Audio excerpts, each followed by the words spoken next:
बिस्मिल्लाहिर्रहमानिर्रहीम। आज का जो हम केस डिस्कस करने जा रहे हैं वो है लंपी स्किन डिजीज़। एक फार्म के ऊपर इसकी आउटब्रेक देखी गई है जो कि हमने सोचा कि आपके साथ डिस्कस की जाए ताकि आपका भी इसके बारे में जो है ना एक्सपीरियंस बढ़ जाए।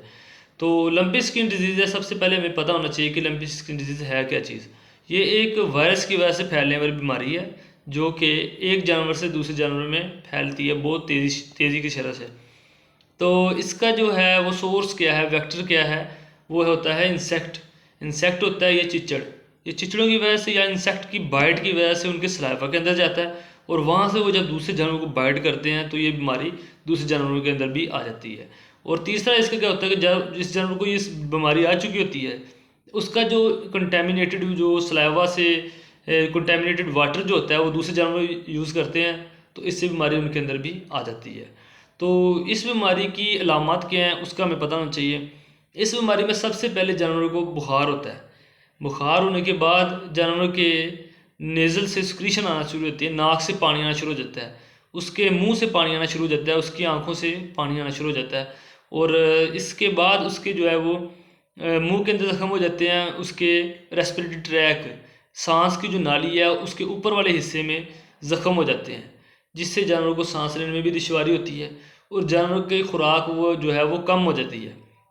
जिसके साथ जानवर जैसे जानवर की खुराक कम होती है उसकी मिल्क प्रोडक्शन कम होती है और जानवर जो है वो दिन ब दिन कमज़ोर होना स्टार्ट हो जाता है। इसके बाद जो सेकेंडरी साइन क्या आते हैं इसके अंदर, जो कि मेन साइन है जानवर के, उसमें स्किन के ऊपर जानवर की जिल्द के ऊपर जो है ना वो नोड्यूल्स बन जाते हैं, गोल शक्ल के नोड्यूल्स बनते हैं जो कि स्किन उभरी उभरी नज़र आती है मुख्तलिफ स्पॉट्स के ऊपर। और ये साइन जो सबसे पहले मुंह से स्टार्ट होते हैं जानवर के मुंह पे आते हैं पहले, फिर उसकी ब्रिस्केट रीजन पे आ जाते हैं, फिर उसकी जो है वो लेग्स के ऊपर, फिर उसकी आहिस्ता आहिस्ता हैंड लिप्स की लेग्स के ऊपर, उसके अडर के ऊपर बाल का सोजिश भी हो जाती है, टांगों के ऊपर सोजिश हो जाती है। और बाज का ये जो नोड्यूल्स होते हैं, फोड़े जिसे आप कह सकते हैं, इस जानवर की पूरी बॉडी के ऊपर जो है ना इसकी आउटब्रेक हो जाती है। और ये किसी जब फार्म पे आ जाती है तो ये आउटब्रेक की शक्ल में आती है मोस्टली, किसी एक जानवर के ऊपर नहीं, ज़्यादातर जानवरों के ऊपर ये बीमारी आ जाती है। और जब इस ये नोड्यूल्स बन जाते हैं फिर वो 2 से 3 दिन के अंदर अंदर वो फट जाते हैं। नोड्यूल्स साथ साथ बनते रहते हैं और फटते रहते हैं, वहाँ से फिर रेशा आ जाता है, ग्रैनुलेटेड रेशा, सल्फर ग्रैन्यूल्स टाइप रेशा आ जाता है, रेशा और बाज का ब्लड भी आना स्टार्ट हो जाता है। और इससे जो है वो जानवर की पूरी स्किन जो है वो इससे ख़राब हो जाती है और साथ में जानवर जो है वो दिन ब दिन कमज़ोर होना स्टार्ट हो जाता है।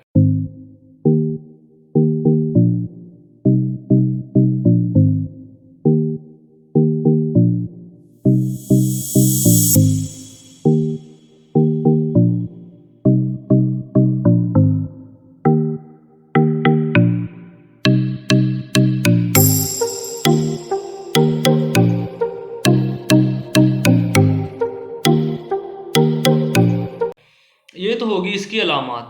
अलामत के बाद इसका हमने ट्रीटमेंट क्या करना है, इलाज क्या करना है, तो वो हमें पता होना चाहिए। तो इस बीमारी का जो इलाज है वो हमने जानवरों को सबसे पहले एंटीबैक्टीरियल लगानी है, फिर उसके बाद हमने उसे बुखार के ख़िलाफ़ एंटी जो है ना पायरेटिक यूज़ करनी है, क्योंकि जानवर के ज़ख़म भी हुए हैं बॉडी के ऊपर और उसका खाना पीना भी कम है। तो इस हवाले से हमने इसे स्पोर्टिव थेरेपी भी साथ में लाजमी करनी है, क्योंकि जानवर का फीड इनटेक खाना पीना कम हो चुका होता है, तो स्पोर्टिव थेरेपी बहुत ज़रूरी होती है। तीसरा हमने क्या करना है, इसकी प्रिवेंशन।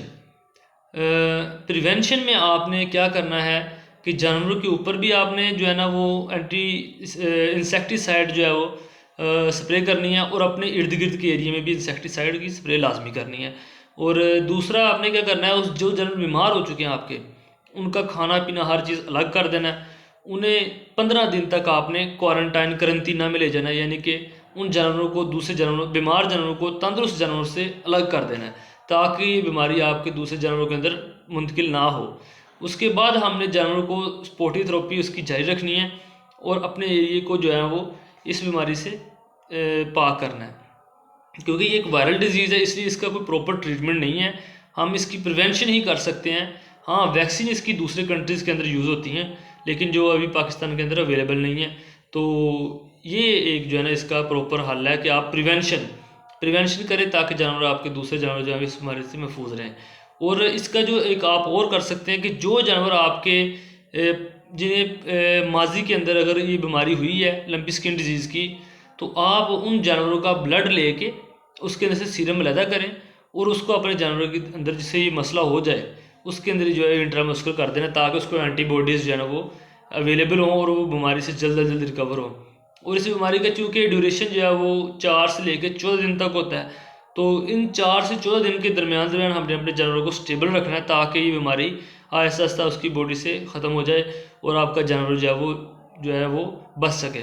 और इसकी वजह से हमें जो लॉसेस आते हैं, जो नुकसानात होते हैं, वो ये होते हैं कि जानवरों की एक तो प्रोडक्शन कम हो जाती है, दूसरा उसका जो है वो वेट लॉस हो जाता है जानवर का, तीसरा जो है वो इसका बॉडी के ऊपर जो है वो स्किन जो है वो ख़राब हो जाती है, जिससे अगर जानवर हमने कुर्बानी के ऊपर सेल करना है तो उसकी भी वैल्यू कम हो जाती है। क्यों? इसकी जो जिल्द होती है, ये जिल्द की पूरी लेयर के अंदर इसके ज़ख्म हुए होते हैं और जो स्किन है वो ख़राब हो चुकी होती है वहाँ से। तो क्योंकि उन्होंने फिर जिन्होंने ये स्किन ख़रीदनी है तो उन्होंने इसे चमड़े के लिए यूज़ करना है, तो चमड़ा तो इसका बेहतर नहीं होगा, तो इसलिए ये बाज़ का रिजेक्ट हो जाती है इसकी स्किन जो है ना, इस वजह से इसकी वैल्यू कम हो जाती है। तो जिन लोगों ने अपने जानवर कुर्बानी के लिए रखे हुए हैं, बच्चे जो पाल रहे हैं लोग, तो उनको चाहिए कि इस बीमारी से जो है ना वो अपने जानवरों को महफूज रखें। अपने फार्म के ऊपर लोगों को, दूसरों को, विजिटर जो है वो उसको कम करें ज़्यादा से ज़्यादा, और इंसेक्टिसाइड स्प्रे अपने फार्म के ऊपर यूज़ करते रहें। तो इसके साथ ही आपसे इजाज़त चाहते हैं, इंशाल्लाह मिलते हैं अगली वीडियो में। तो इसके साथ अल्लाह हाफिज़, अस्सलाम वालेकुम।